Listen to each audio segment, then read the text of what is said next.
Hi hello నేను మీ సోమశేఖర్ మాట్లాడుతున్నాను in time farming నుంచి.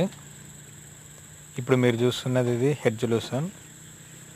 ఇది బహువార్షిక పశుగ్రాసంలో ఇది ఒకటి పప్పు జాతి పశుగ్రాసం అన్నమాట.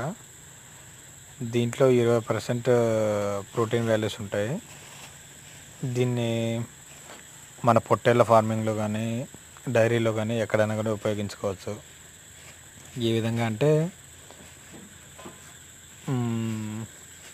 కొవ్వు పదార్థాలు అంటాం కదా, ఆ విధంగా మన జీవం యొక్క బరువు పెరగడానికి ఇది చాలా తోడ్పడుతుంది అన్నమాట. దీంట్లో చాలా రకాలు ఉండొచ్చు. అంటే ఇప్పుడు ఇది లూసన్ అని వేరే రకాలు కూడా ఉన్నాయి. ఇది ఇప్పుడు ప్రస్తుతం అయితే మన పొలంలో వేసినాం అనమాట. దీన్ని అన్నింటికి వేసుకోవచ్చు. అది ఏ విధంగా చెప్పచ్చు అంటే పశువులకి వేసుకోవచ్చు, అదేవిధంగా గొర్రెలకి, మేకలకి, కుందేళ్ళకి, వీటన్నింటికి వేసుకోవచ్చు.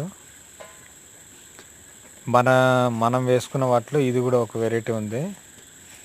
దీన్ని ఏ విధంగా నాటుకునే పద్ధతి వచ్చేసి ఒక ఎకరానికి మినిమం 8 కేజీల నుంచి 10 కేజీల వరకు విత్తనాలు కావాల్సి వస్తాయి. దీన్ని మన పత్తిసాలు ఇడిచినట్లు ఇడుచుకొని దాంట్లో ఆ గట్ల పైన చిన్నగా ఒక 1/2 ఇంచ్ మాత్రమే లోపలికి పడేటట్లు లైన్ కొట్టుకొని దాంట్లో విత్తనాన్ని ఈ చివరి నుంచి ఆ చివరి వరకు ఇసుకలో కానీ లేకపోతే ఏదైనా వేరే నూకల్లో కానీ అట్లా ఎట్లోనన్నా వేసుకొని లైన్గా ముగ్గు పోసినట్లు పోసుకుంటూ పోవాలా. మనం వేసిన ఒక వారం నుంచి 10 రోజుల లోపల మనకు అవి మొలకలు అనేవి కనిపిస్తాయి. Okay, bye.